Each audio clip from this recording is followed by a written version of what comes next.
Fala aí, pessoal, tudo bem? Eu me chamo Cleiton Tenório e hoje nós vamos falar um pouquinho sobre a membrana plasmática das células. Então, basicamente, depois que surge, a teoria celular lá na década de 1840, fala-se sobre observar diversos tipos de tecidos, e logo diversos tipos ali de células, e basicamente observou-se que as estruturas celulares elas se modificavam de acordo com a exigência, de cada tecido, ok? O que se observou também é que essas células no meio extracelular são imersas em água. E no meio intracelular, observou-se também uma estrutura, gelatinosa, uma estrutura aquosa. E aí, os cientistas, apesar de não terem visto essa tal estrutura, diziam que existia entre o fora da célula e o interior da célula uma película extremamente fina que não era verificada ali nos microscópios, e a isso se deu o nome de membrana plasmática, ok? Basicamente, apesar dos tipos celulares existentes, em diversos seres vivos, a composição básica é muito parecida, as estruturas básicas são muito parecidas. E nós temos basicamente membrana plasmática, citoplasma e um núcleo, ok? Então, a composição de todo tipo celular, quando eucarioto, lembrem da aula passada, nós vamos ter células completas, células com membrana plasmática, citoplasma e o nosso núcleo, ok? Com os avanços ali da tecnologia e, consequentemente, com os avanços dos microscópios, conseguiu-se observar apenas em microscópio eletrônicos de transmissão que existiam na superfície dessas células basicamente duas camadas muito fininhas, certo? E aí foi quando se confirmou a existência de uma película, de uma membrana plasmática para essas células. Lembrem-se que essa película muito fininha era invisível em microscópio óptico comum, como a gente viu na aula passada, certo? Então não existia uma verificação dessa membrana plasmática, e somente ali com os avanços da ciência e da biotecnologia, lógico,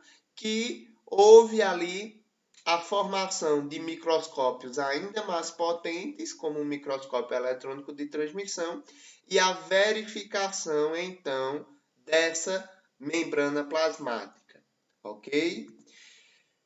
Porém, se observou também que no interior dessas células, no citoplasma dessas células, também existiam membranas muito parecidas com as membranas plasmáticas nas organelas. Então, observou-se que existia membrana nas mitocôndrias, existia uma membrana muito parecida com a membrana plasmática nos retículos endoplasmáticos, nos complexos de Golgi, certo? E graças a essa complexidade ali das membranas, é que nós não conhecemos mais, na verdade, nós conhecemos todo esse conjunto de membranas por biomembranas, certo? E aí a nossa aula é voltada não somente à nossa membrana plasmática, como a todas as membranas existentes dentro de uma célula. E por isso nós vamos chamá-las de biomembranas. Tranquilo? Basicamente, as biomembranas elas são formadas por fosfolipídios, certo? E esses fosfolipídios, eles basicamente vão ter uma cabeça, certo?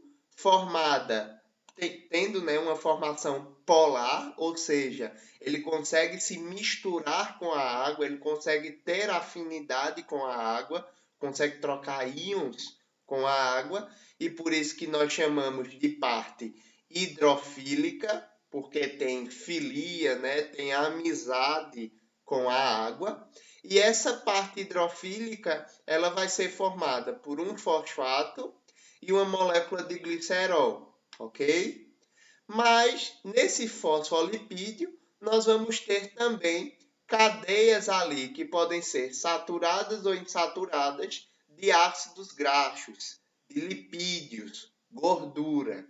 Então, basicamente, as membranas elas vão ser formadas por uma parte hidrofílica, que tem contato, que é amigo da água, e uma parte que nós chamamos de hidrofóbica, que tem medo da água, certo? Então, óleo não se mistura com água. Por quê? Porque o óleo ele é hidrofóbico, ok? Ele tem repelência ali à água. E aí, esse ácido graxo ali, que vai formar o fosfolipídio, ele tem essa característica também de ser hidrofóbico.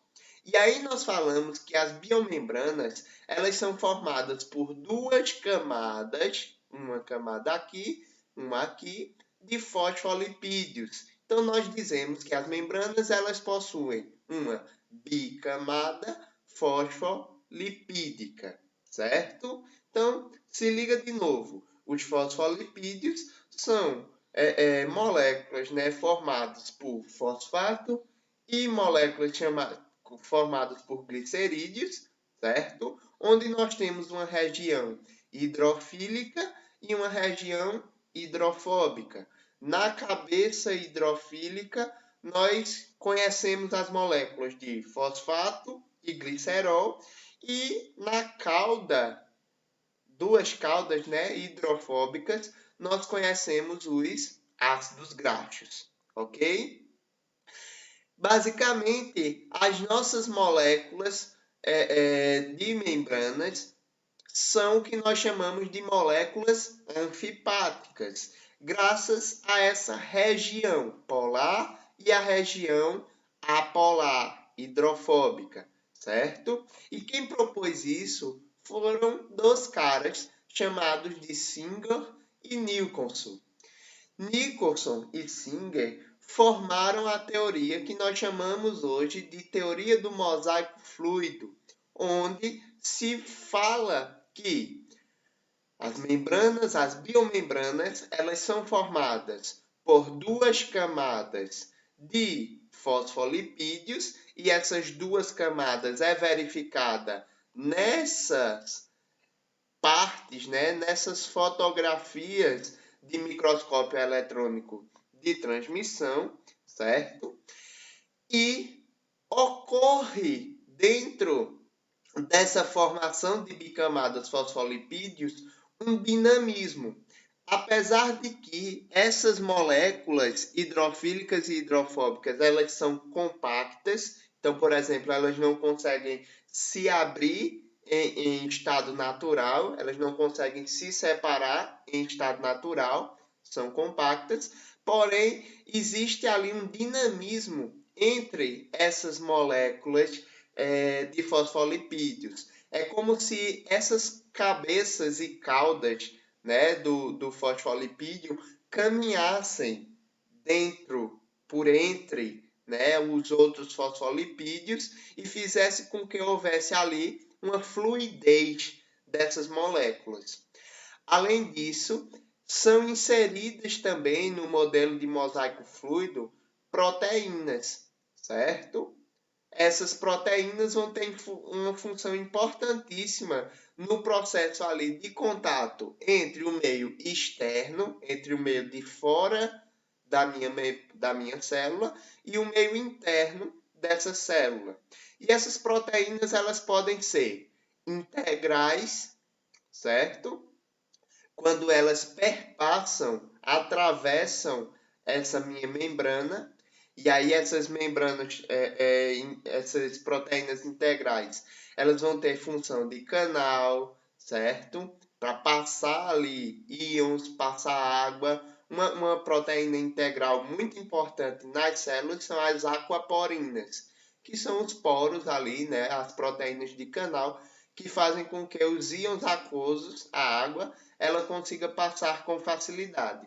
Por quê? E por que ela não passaria entre essa própria membrana? Porque nós temos duas camadas de regiões que são hidrofóbicas. Então a afinidade com a água é muito pequena. Logo, é muito mais difícil que a água ela atravesse essa membrana.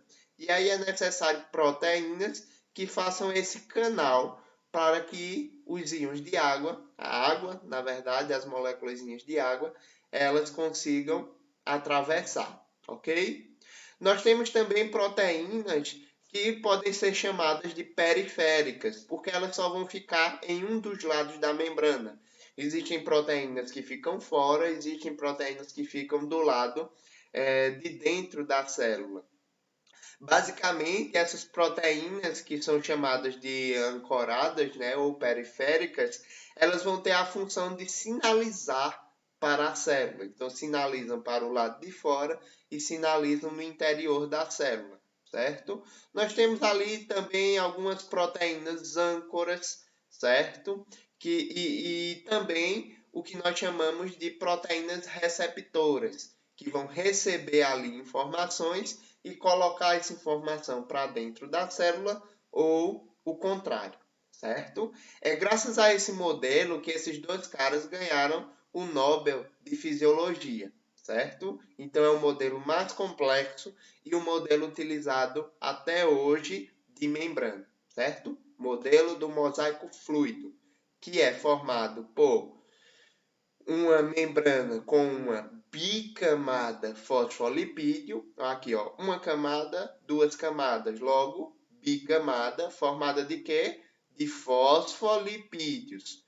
Uma região polar hidrofílica, formada de fosfato e glicerol, e uma cauda, né, na verdade uma cauda dupla, formada basicamente de ácidos graxos, ou seja, hidrofóbica, apolar. Tranquilo?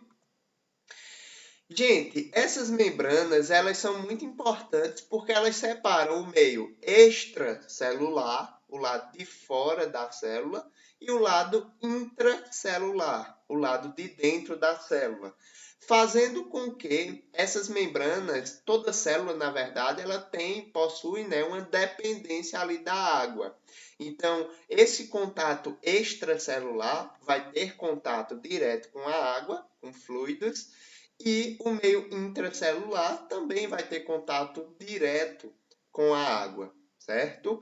E isso faz com que a nossa membrana plasmática ela tenha ali o que nós chamamos de permeabilidade seletiva.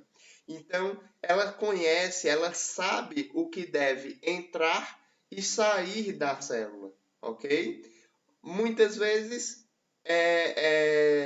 esse processo de permeabilidade seletiva pode acontecer na própria membrana, certo? Entre a própria membrana, porém, e isso nós chamamos de transporte passivo, certo?